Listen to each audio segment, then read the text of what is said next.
Hello viewers, welcome to Snippets. இன்னைக்கு நம்ம சேனலில் ஃபோட்டோஷாப் சீரிஸ் ஆரம்பிச்சிருக்கோம். ஸோ இதோட ஃபர்ஸ்ட் வீடியோ தான் இன்னைக்கு நம்ம பார்க்க போகிறோம். வாங்க பார்க்கலாம். ஸோ நான் இப்போ யூஸ் பண்ணுறது ஃபோட்டோஷாப்போட CS6 வெர்ஷன். ஸோ நீங்கள் எந்த வெர்ஷன்னாலும் பண்ணலாம். இது நான் சொல்லி கொடுத்துற சின்ன சின்ன டிப்ஸ் எல்லா வெர்ஷன்லேயும் வரும். டாக்குமெண்ட்ஸ் டைப் செட் பண்ணுறதுல ரெண்டு டைப் இருக்குது. ஒன்று நீங்கள் ஸ்கொயர் டைப் மானிட்டரில் பண்ணுறீங்கன்னா அதுக்கு ஒரு ஹைட் அண்ட் வித் இருக்குது.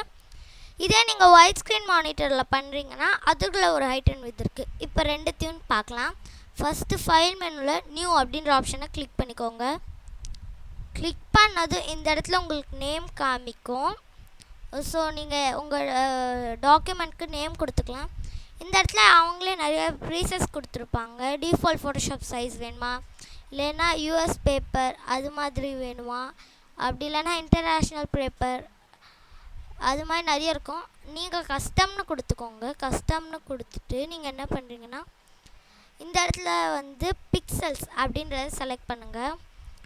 இந்த இடத்துல வித்து இப்போ ஒயிட் ஸ்க்ரீன் மானிட்டருக்காக இப்போ வித் சொல்கிறேன். அதுக்கு 1920 அதுதான் வித். ஹைட் பார்த்திங்கன்னா 1080. இது ஒயிட் ஸ்க்ரீன் மானிட்டருக்கு. அப்புறமா ரெசல்யூஷன் 72 வச்சுக்கோங்க. இப்போ ஸ்கொயர் டைப் மானிட்டருக்கு வித்து பார்த்திங்கன்னா 1080 வரும். அப்புறமா ஹைட் பார்த்திங்கன்னா 786 அது வரும். இப்போ நான் ஒயிட் ஸ்க்ரீன் மானிட்டருக்கு பண்ணுறதுனால இந்த இடத்துல 1920 கொடுத்துக்கிறேன். அப்புறமா ஹைட் பார்த்திங்கன்னா 1080 அப்படின்னு கொடுத்துக்கிறேன். இப்போது இந்த இடத்துல பார்த்திங்கன்னா ரெசல்யூஷன் பிக்சல் இன்ச்சில் இருக்கணும், அதுவும் 72ல் இருக்கணும். இந்த இடத்துல கலர் மோட் இருக்கும். அது நீங்கள் RGB கலர்னே வச்சுக்கோங்க. 8 பிட் அதுவே வச்சுக்கலாம். அப்புறமா பேக்ரவுண்ட் கண்டென்ட் உங்களுக்கு என்ன வேணும், ஒயிட் வேணுமா இல்லை பேக்ரவுண்ட் கலர் இல்லை டிரான்ஸ்பரண்ட்டானுக்கு ஒயிட்டுன்னு கொடுத்திங்கன்னா ஒயிட் பிளெயின் பேக்ரவுண்ட் வரும். பேக்ரவுண்ட் கலர்னால் இந்த இடத்துல இருக்கு இல்லையா, இதுதான் பேக்ரவுண்ட் கலர். ஸோ இந்த கலரில் நமக்கு க்ரியேட் ஆகும். அப்படி இல்லைனா நீங்கள் டிரான்ஸ்பரண்ட்டாக க்ரியேட் பண்ணிக்கலாம். நான் ஒயிட் கொடுத்துட்டு அட்வான்ஸில் நீங்கள் என்ன பண்ணணுன்னா பிக்சல் ஆஸ்பெக்ட் ரேஷியோவில் ஸ்கொயர் பிக்சல்ஸ் அப்படின்னு செலக்ட் பண்ணிக்கணும். இப்போ நீங்கள் ஓகே கொடுத்தீங்கன்னா உங்களுக்கான டாக்குமெண்ட் ரெடி ஆகிடும். ஸோ இதில் இப்போ நம்ம மீதி எல்லாத்தையும் பண்ண ஆரம்பிக்கலாம். ஸோ இப்போ நம்ம டாக்குமெண்ட் க்ரியேட் பண்ணியாச்சு. இந்த சைடில் இருக்கிறது தான் லேயர் பாக்ஸ். இதுதான் நமக்கு ரொம்ப இம்பார்ட்டண்ட். ஸோ இதில் நம்ம லேயர்ஸ்லாம் மேனேஜ் பண்ணால் தான் நம்ம இன்றைக்கி எடிட் பண்ண ஃபோட்டோ நாளைக்கு இன்றைக்கி சேவ் பண்ணிவிட்டு நாளைக்கு எடிட் பண்ணாலும் எடிட் பண்ண முடியும். ஸோ அது ரொம்பவே இம்பார்ட்டண்ட். இப்போது நம்ம இது லெஃப்ட் சைடு இருக்கிறது தான் டூல் பாக்ஸ். ஸோ இதில் சில டூல்ஸ்லாம் கீழே பார்த்திங்கன்னா குட்டியாக ஆரோ மார்க் மாதிரி இருக்கும். அது எதுக்குன்னா அதுக்குள்ளே இன்னும் நிறைய டூல்ஸ் அது இருக்குது அப்படின்றதுக்கு தான் அந்த ஆரோ மார்க் போட்டிருக்கு. ஸோ இப்போ நான் இந்த டூலை லாங் ப்ரெஸ் பண்ணும்போது அதில் உள்ளே இருக்க டூலில் நமக்கு தெரியும். ஸோ இது மாதிரி ஒரு ஆரோ இருக்க எல்லா டூல்லையுமே அதுக்குள்ளே நிறைய டூல் இருக்குன்னு தான் அர்த்தம். நிறைய டூல்ஸ் நமக்கு தெரியும் லாங் ப்ரெஸ் பண்ணும்போது.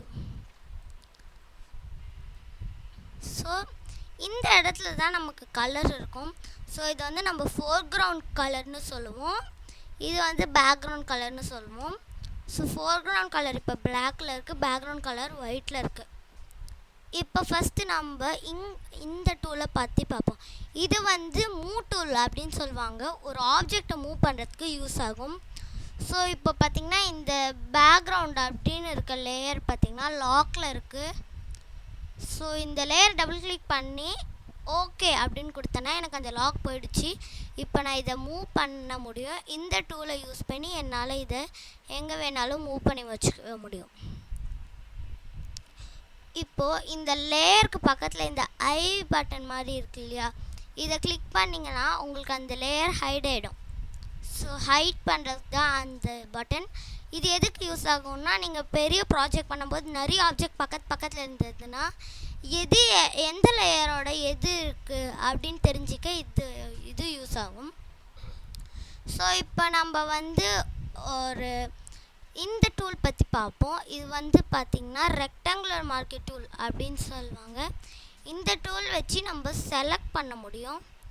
இப்போ நான் இதை செலக்ட் பண்ணிவிட்டு இதுக்கு வந்து பார்த்திங்கன்னா இதில் வந்து நான் நியூவாக லேயர் ஆட் பண்ணுறேன். இந்த இடத்துல பார்த்திங்கன்னா இங்கே ஒரு பட்டன் இருக்கும். அதை ஆட் பண்ணிங்கன்னா நீங்கள் நியூவாக எத்தனை லேயர்னாலும் ஆட் பண்ணிக்கலாம். இந்த டஸ்ட்பின் பட்டன் கிளிக் பண்ணிங்கன்னா நீங்கள் டெலீட் பண்ணிக்க முடியும். அப்படி இல்லைன்னா டெலீட் பட்டன் உங்கள் கீபோர்டில் இருக்கும் இல்லையா, அதை கிளிக் பண்ணாலும் உங்களுக்கு டெலீட் ஆகும்.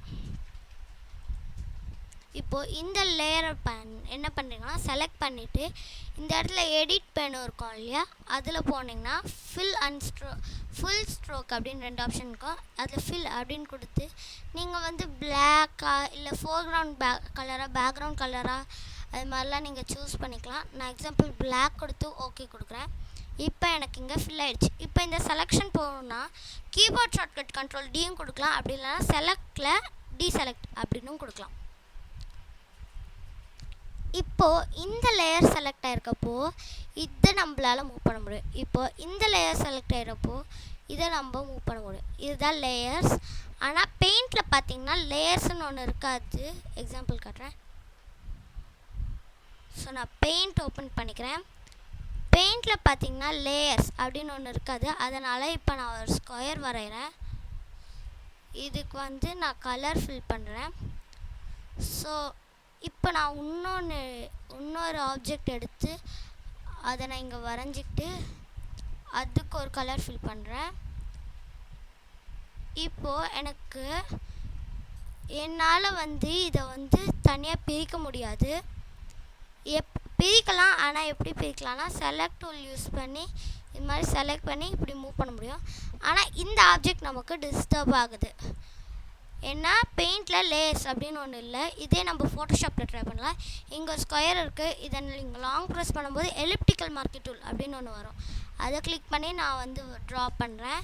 இப்போ நான் வந்து எடிட் மெனுவில் போயிட்டு ஃபில் அப்படின்னு கொடுத்து இந்த இடத்துல வந்து கலர் அப்படின்னு சூஸ் பண்ணிவிட்டு நான் ஒரு கலர் சூஸ் பண்ணிக்கிறேன். எக்ஸாம்பிளுக்கு இந்த கலர் சூஸ் பண்ணிட்டு ஓகே கொடுத்தேன்னா இப்போ எனக்கு ஃபில் ஆகிடுச்சு. இப்போது நான் வந்து இது ரெண்டுத்தையும் ஒரே லேயரில் வரைஞ்சிட்டு இருந்தாலும் என்னால் இதை ரெண்டுத்தையும் பிரிக்க முடியாது. இதே நான் இன்னொரு லேயர் ஆட் பண்ணிவிட்டு அப்புறமா ஃபில் பண்ணுறேன். எடிட் மெனுவில் போய் ஃபில் அப்படின்னு கொடுத்து இப்போது நான் வேறு லேயரில் பண்ணிவிட்டு இப்போ கண்ட்ரோல் டி கொடுத்து டீசெலக்ட் பண்ணிடுறேன். இப்போ இந்த சர்க்கிள் ஒரு தனி லேயரில் இருக்குது பாருங்கள். அப்புறமா இந்த ரெக்டாங்கிள் ஒரு தனி லேயரில் இருக்குது. இப்போ நான் இந்த சர்க்கிள் மட்டும் மூவ் பண்ணணும்னு நினச்சேன்னா இதை நான் தனியாக மூவ் பண்ணிக்க முடியும். இதை நான் தனியாக மூவ் பண்ணி வச்சுக்க முடியும். ஸோ ஏன்னா ஃபோட்டோஷாப்பில் லேயர்ஸ் அப்படின்னு ஒன்று இருக்குது. ஆனால் பெயிண்டில் அது இல்லை. ஸோ இந்த சீரீஸ் உங்களுக்கு பிடிச்சிருந்தா இந்த வீடியோக்கு ஒரு லைக் பண்ணிவிட்டு எங்கள் சேனலில் சப்ஸ்கிரைப் பண்ணிடுங்க. பக்கத்தில் இருக்க பெல் ஐக்கான் ப்ரெஸ் பண்ணி ஆல் இன் செலக்ட் பண்ணிட்டீங்கன்னா நாங்கள் போடுற வீடியோஸ் உங்களுக்கு நோட்டிஃபிகேஷன் வரும். தேங்க்யூ.